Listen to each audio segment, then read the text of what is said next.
Ladies and gentlemen, welcome to the Skyrise, your early morning show where we talk all things gaming. I'm your host, Skytoon, and here's the breakdown for today. We'll be talking about Mario Kart World's latest update, playing some Pokepools, talking about another Pokemon TCG Pocket update, what I'm playing, the Twitch Top 5, rumored July Nintendo Direct, character conundrum, questions from Patreon supporters, and shoutouts. Let's go! Alright, so people are pissed. Nintendo just gave Mario Kart World its first update, which has shaken up the community. Previously, if you pressed random during an online race, you'd be able to race all 3 laps on one track. With this update, all random means is that the 3 pre-selected options, the game will automatically pick one of those for you. You can race 3 laps on one track in every single mode other than online. Now, this doesn't bother me that much, but I think Nintendo does really need to consider their decisions and quality of life updates that the game still needs. We haven't even had Mario Kart World for a month yet, so give it some time, and maybe, just maybe, Nintendo will listen to their fans. In honor of the newest update, this week for Pokepools, we're going to be opening an Eevee's Grove pack.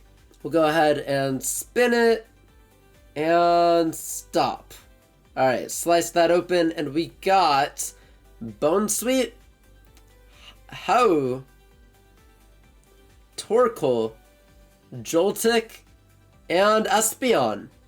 I can't believe how quickly we're getting these updates for TCG Pocket, because it feels like we're getting a new one every single week.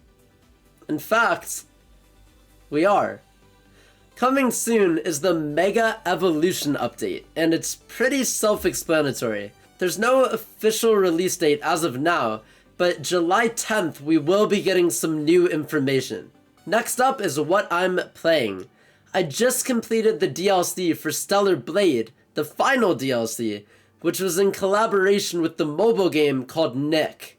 The gameplay style was definitely very different, and there were a ton of outfits plus accessories to obtain, but the craziest part was the boss fight with Scarlet.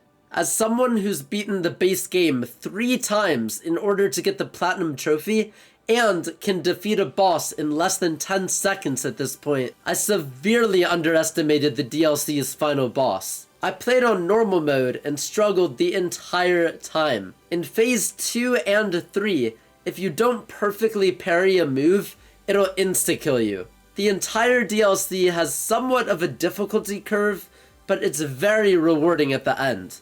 Let's check out the Twitch Top 5. These are the top 5 clips of the week, chosen by our amazing Patreon community members.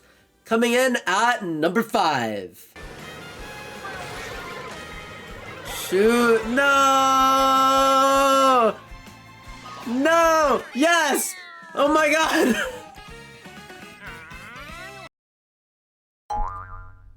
I was a handheld player before I became a streamer. And then, you know, the addiction started of streaming. I'm just going for it. I literally have nothing to lose.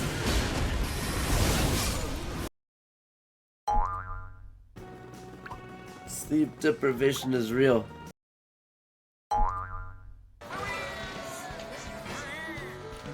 Whoa, my god, look at that.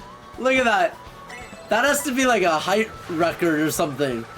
Tap the Twitch link in the description if you want to come hang out and chill in the chat to see these moments live. Do you hear that?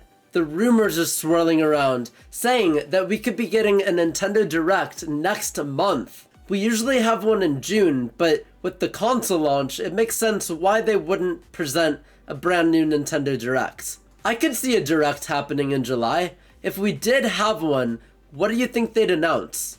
Let me know. Moving on to character conundrum.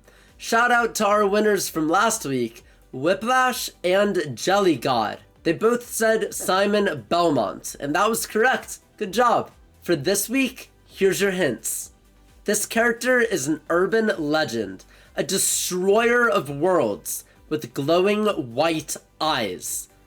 Who could this be? Let me know down below and find out next week. We have a question to answer this week from Hi I Am Alive, who asks, how much do you think the new Nintendo Switch 2 games will cost?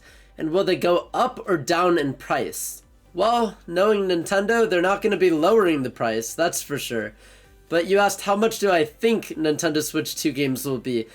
I know that they're going to be $70, they're going to stay at that price, and then if they have the occasional moment where they feel a game has enough content to price it higher, it's going to be $10 more at $80. Now, the $70, I know it sounds insane, and it is, but that's the same price as a first-party PS5 game, and we've been having Nintendo Switch games at $60 for 8 years, so we should be a little bit thankful that we've been able to save so much money, because think of all the Switch games you have, plus $10 each. That adds up. So yes, the games are 70 now, and very rarely 80, but at least we saved some money for almost a decade with the Switch 1 games. Hey, we can only blame inflation and tariffs. Hopefully that answered your question, but before we go, we do have to shout out our Patreon community. Starting with the Solar Superstars, shout out to the GOATs, Ollie, Hi I Am Alive, and Poyo. Of course, we can't forget about our elevated hero, Matthew 2EK.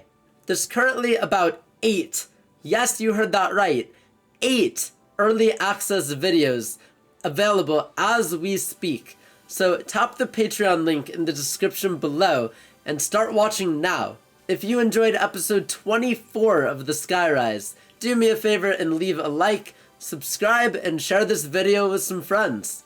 Thank you so much for watching, and I'll see you next week.